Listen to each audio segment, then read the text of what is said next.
presented by DraftKings. Stay tuned because you'll hear more about DraftKings and all it has to offer throughout the show. DraftKings, the crown is yours. This is great. I'm going to the gym, work out. All right, well, if you don't recognize that voice, that is one of the all-time greats. I mean, what a fucking human being. What a golfer. What an athlete. What a fighter. The highlight, Justin Gaethje. So, how was the live event in Denver on Saturday? I'd imagine you're a fairly popular guy in that building, or no? Yeah, it was cool. I love Denver. UFC started here in 1992. UFC such huge fans of. They're really spoiled though. There's a lot of great local promotions, so you got to bring some really good fights to get these guys hyped up. And it delivered. They on paper it might not have said it was going to be a great night, but it was a great night of fights. There were some great fights, some good knockouts, competitive fights, and I think the fans had a good time. So, how much golf you been playing relative to mixed martial arts training over the last couple weeks? Yeah. I said 90-10, 90% golf. 90% golf. That's good. That's the way it should be. So I'm back to training though. I'm getting back to the gym. In it all week this week. I was in it all week last week. But I'm playing like 2 or 3 times a week right now. On average. How are you? How is your golf game, all things considered? I know at the Patrick Mahomes charity tournament a couple weeks after UFC 300, one of the guys was working with you on your length because you really are a good golfer with so much pro-am type potential to really excel. But you weren't always the longest guy. Has that length translated now that you're home? Yeah, the difference in my golf game from that day to now is so extraordinarily different. It's insane. Wow. If I'm 185, I'm hitting a 7-iron, possibly right now. And on that day, at that tournament, 185, I'm hitting probably my 3 hybrid. That's insane. 4-iron probably. Yeah. It was stupid how it's maybe my 4 or 5. I don't know, but yeah, it was dumb. Hey, I know Kenny's going to ask you about fighting, but my producer's messaging me something about you getting shafted at the celebrity golf tournament at Tahoe last weekend. What happened? I mean, I didn't get shafted necessarily. The UFC, I got with Ozzy and he said, yeah, I'll get you in. And they said, yeah, they said you're in. And so I was out here, playing shit ton of golf. And then I got a call. You have to meet with the guy that, created the tournament. You have to meet with them, have a phone conversation with them. So I called him on the phone, had a conversation. He said there was 90 people on the wait list and that I was probably going to have to wait till next year because this tournament is absolutely stacked. But I'll move more to the front of the line because they don't have anybody from the MMA world in the tournament and they need, they want to represent all sports. So I kind of got lucky there. Well, I'll get in next year, but yeah, unfortunate this year. Well, it's like me. So I'm trying to get invited to Justin Gaethje's golf tournament in 2025. It seems like it's coming up here in August, I believe, in 2024. We didn't get the call this year. We're hoping next year, though. Are you doing anything August 12th? I'll be in Perth. It's okay, though. All right. This is kind of like I'll invite you specifically because I would love to personally invite you. But this is I want everyone. This is a charity where I have this is my 3rd year putting on this event. I change up the charity that I support every year. This year we're doing St. Jude. So really it's any and all, especially my friends that want to come out and support a good cause and play some golf. That's awesome. I will absolutely. I thought you were already signed up, is what I'm saying. Hey, I will absolutely no, and I'm going to fucking donate right now, even though I'm not playing. So thanks for making me feel guilty about that. What do you have for? St. Jude's is a great charity. Who would win between you and Anik? Did you get? He'd crush me. He'd crush me. Chance to see Anik play? Is he any good? Anik can hit the ball. I don't know that Anik has enough time like I do to put into golf. I think if he played as much as I did, he would be just as good as me, obviously. But golf is crazy, man. It's so hard to be consistent and it's got to be out there. Since I fought, I've played over 60 times. Wow. I mean, it's like fighting, right? It's a perishable skill for sure. Justin, anytime I hear an interview, whether you win or lose, you always have a great perspective on everything. You're always super respectful. You're very honest in your own assessment of the game.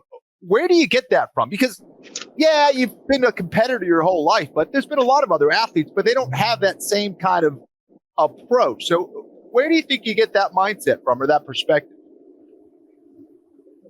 Yeah, I think I get it from, first and foremost, my parents. My parents are absolutely amazing people. Anybody, my best part of one of my favorite parts about this is coming along, going on all these trips, and getting to take them across the world and get to meet so many people. They're amazing people. And my faith, because of them, my faith is strong. It has been since I was a child.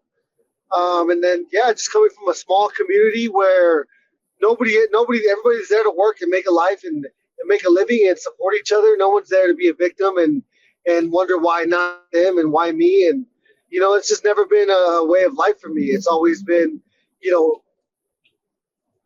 ways to persevere and look past situations, understand that I'm only in control of a very few amount of things, and those things I can't control. And if I want to change the world, I have to cause ripples in my immediate circle. And I learned that through my family and my faith in the community that I grew up in Arizona. Well, I kind of want to talk to you about that a little bit, because I did get a chance to talk to you after your last fight against Max. And it seems like that back kick at the end of that first round may have changed things a lot for you. Is that the way you see it? Was that a game changer when he caught you with that back kick at the end of round one? No, I don't. I mean, especially in the moment, in hindsight, I could say, like maybe, I don't know, maybe possibly. Even now, I wouldn't even know for sure. Well, honestly, it didn't take away my ability to cause damage, to be, to knock him out, to win the next 4 rounds. It didn't take that away from me. So I don't think it was it was a great kick.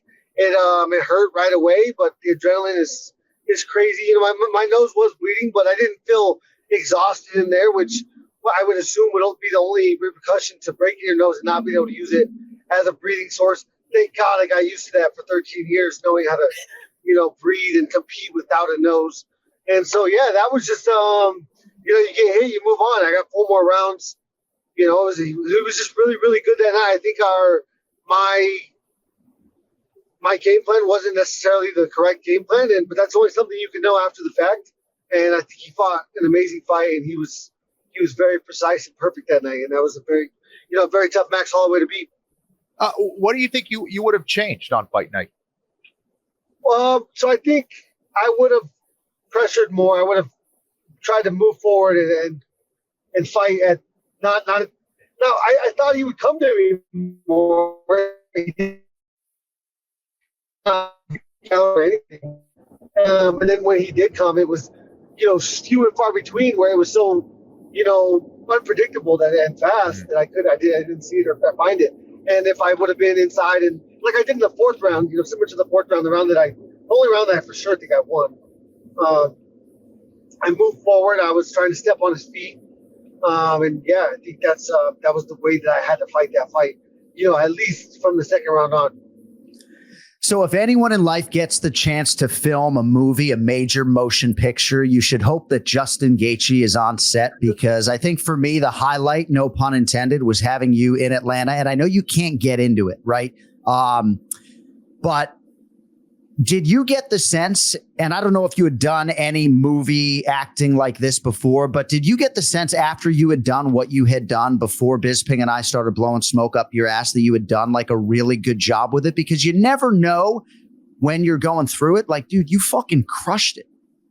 It was such a unique experience. I've never filmed a movie like that. I've never seen a movie filmed. I've never seen somebody act. They made us act. They didn't even say we were going to act. Yeah, right. They just said action. And I was like, well, okay, what do I do? Like, and no one said anything. I was like, okay, what would I do in this situation if this was happening? And that was the best I could do. Dude, the sparring was perfect. Having me and Kamaru in that setting is perfect because we understand each other's space, time. And then once you understand each other's space and time, you can make shit look really cool. Without actually, fucking each other up, which is a cool thing. I think, I don't know. I'm excited to see what our punches and strikes and fighting scene look like, because I think we did good. But I don't know what it looks like on camera.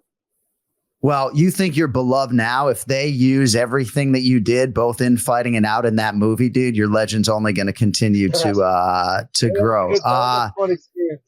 So, this is the 500th episode of our show, so we really appreciate a few minutes. Thank you, buddy. Kamaru Usman came on earlier. I don't know which fight it was. After one of my fights, I was like, I want my first interview with Jon Anik on the Anik and Florian podcast. Well, thank you, buddy. It was Cerrone here. I don't know.